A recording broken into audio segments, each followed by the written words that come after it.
Hello everyone, welcome to my channel Study with me.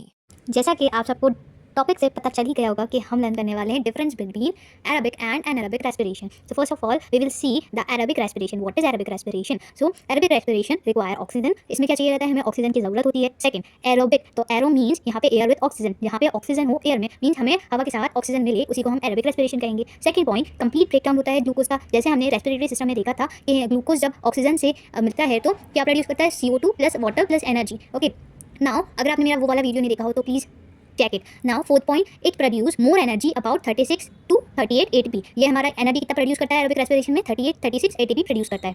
Mainly occur in mitochondria. Mitochondria powerhouse of the cell, ठीक है, तो mitochondria में ये aerobic respiration होता है हमारा process. And six point is normal respiration in human. जैसे हम नॉर्मल ब्रीथ करते हैं, ब्रीथ इन ब्रीथ आउट, इसी को हम क्या कहेंगे? Aerobic respiration. नाउ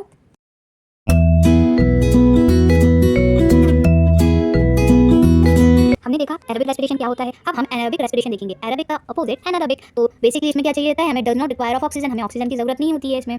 एनएरो मीन्स यहाँ पे एयर विदाउट ऑक्सीजन, यहाँ पे ऑक्सीजन होना ही नहीं चाहिए, ऑक्सीजन की जरूरत ही नहीं पड़ती है, ठीक है।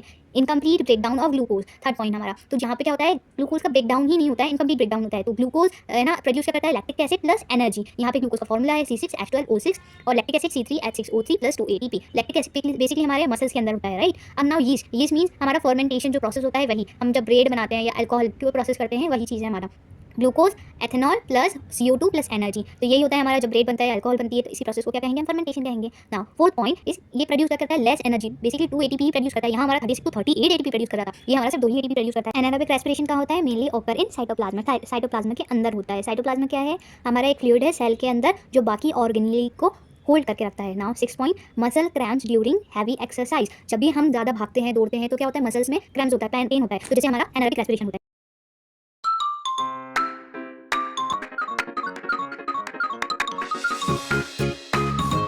एनारोबिक में क्या होगा? जब भी हम दौड़ते हैं या भागते हैं या रन करते हैं, एक्सरसाइज करते हैं ज़्यादा से ज़्यादा, तो क्या होता है? हमारे मसल में क्रैम्प्स होने लगते हैं। क्रैम्प्स की वजह से लाइक पेन होने लगता है, तो उससे क्या होता है? एनारोबिक रेस्पिरेशन होता है हमारे मसल में, लैक्टिक एसिड। ओके, और फिर एरोबिक रेस्पिरेशन के बारे में अगर हम देखें तो एरोबिक रेस्पिरेशन में नॉर्मल ब्रीथ इन करना, ब्रीथ आउट करना, यही हमारा एरोबिक रेस्पिरेशन होगा। That's it for the video. Thank you for watching.